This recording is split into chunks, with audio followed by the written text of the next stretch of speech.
and I simply remove the telephone jack and plug it into this box here, the modem. I then take another wire from the modem and plug it in where the telephone was. I can then switch on the modem. It's now telling me to phone up the main press cell computer. So it's a very simple connection to make. Extremely simple. I'm now waiting for the computer to answer me. And things are starting to happen. Things are starting to happen. Why did you buy a computer? Well, I was very interested in the new technology and didn't want to be left behind. I don't think it's only for the youngsters at school now. I think us older ones will have to learn a lot about it. What is Internet anyway? Internet is that massive computer network, the one that's becoming really big now. What do you mean? That's big? How does one? What do you write to it like mail? No, a lot of people use it and communicate. I guess they can communicate with NBC writers and producers. Allison, can you explain what Internet is? The world is in financial disarray.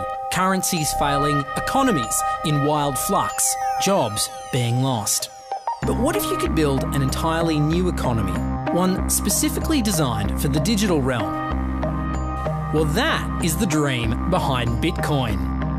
Bitcoin, for those of you who don't know, is an electronic online currency that was created in 2009. It was made by someone who did it under the pseudonym Satoshi Nakamoto. Like any economy, you don't want too much too fast because then the value of your currency drops, or so slow that your economy grounds to a halt. It's designed to be a self-stabilising economy. Whether it actually is that way though, well, that is a little bit more complicated.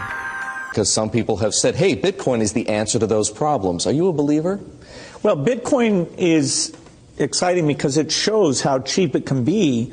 Bitcoin is better than currency in that you don't have to be physically in the same place.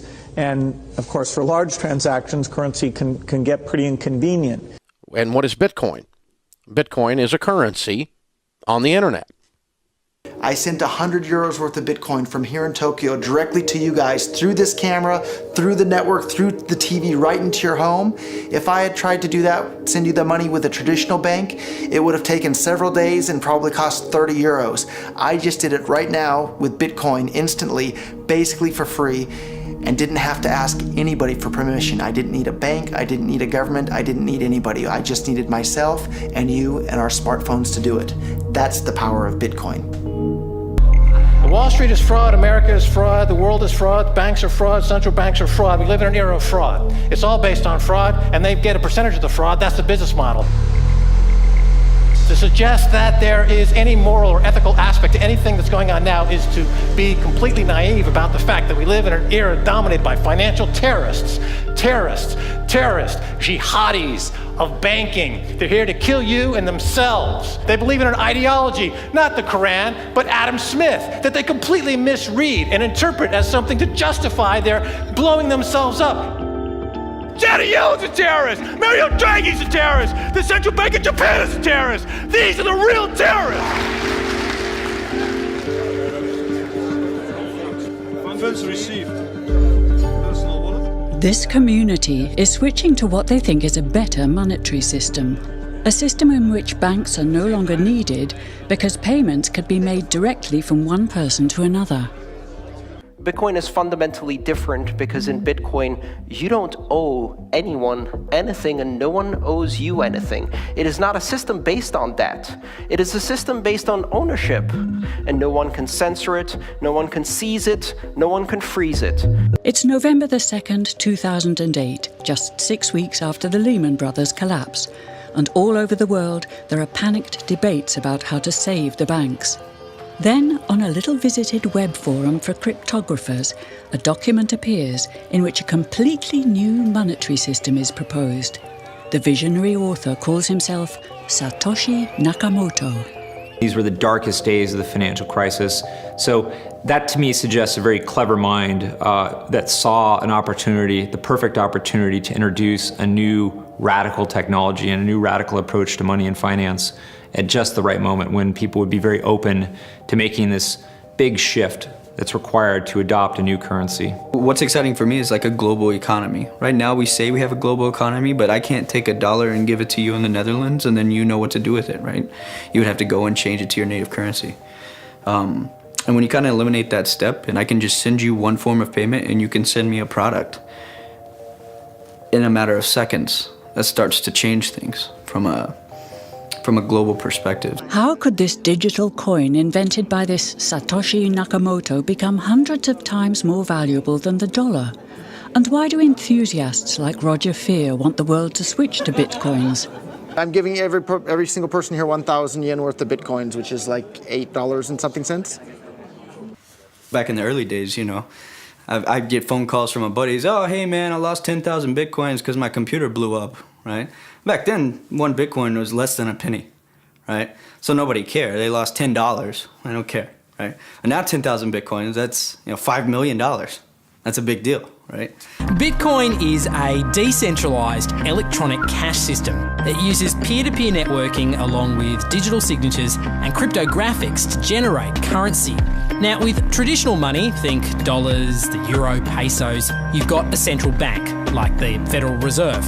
They issue the currency and they print more or less cash as needed, but not with Bitcoin. It looked very different to me. I mean, as soon as I heard the word decentralized and the fact there was a network powering this currency rather than a central issuer, that immediately captured my interest as something quite different based on what little I knew about alternative currencies at that time.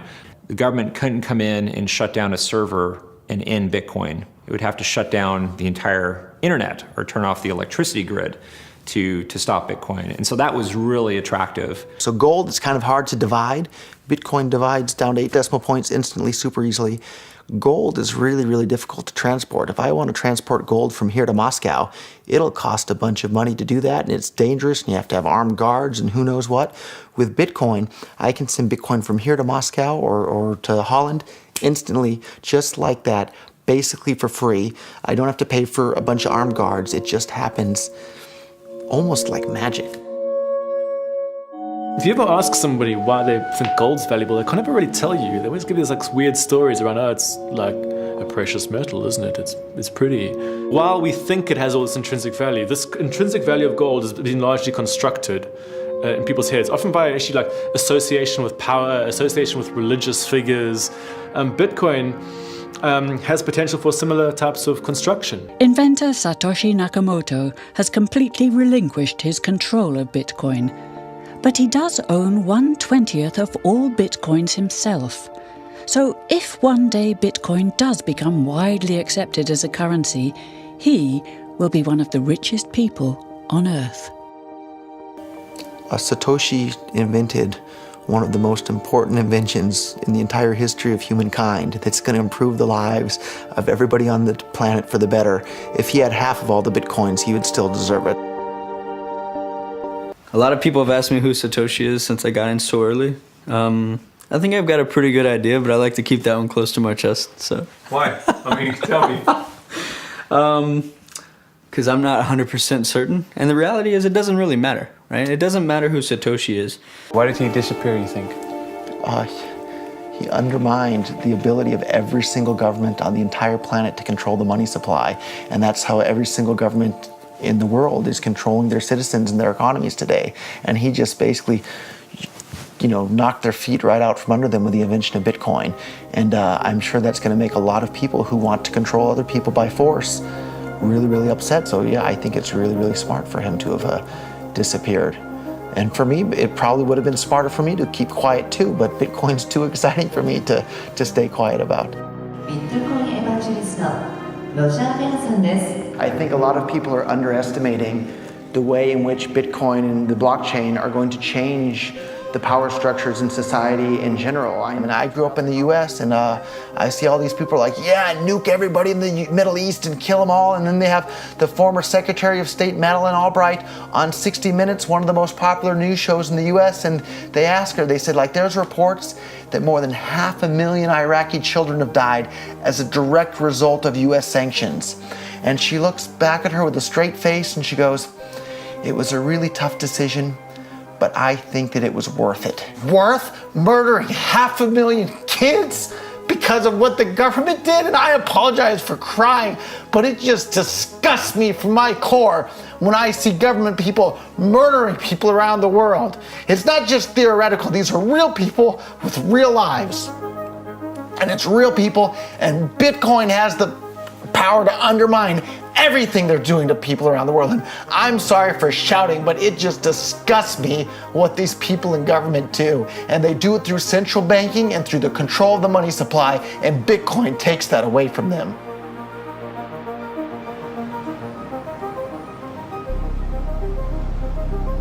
You can buy Bitcoin at the Shell station.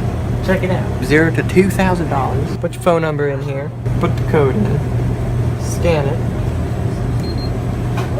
Got my reader. Oh, I gotta put the cash in. Good. Got $2. Hit finish. Oh. $2 Bitcoin. Just like that. From this machine. I just turned cash into digital currency. So thinking that it's too late to get involved in Bitcoin is like thinking it's too late to get involved with the internet or too late to get involved with using a cell phone. Like, it's not too late to get involved in Bitcoin. If Bitcoin becomes really popular all over the world, Bitcoins are going to have to be worth at least tens of thousands of dollars a Bitcoin, if not hundreds of thousands of dollars per Bitcoin. So thinking it's too late to get involved with Bitcoin is like thinking it's too late to get involved with using the internet. Of course not. Like, it's ubiquitous in our lives, and Bitcoin's going to become ubiquitous in our lives as well.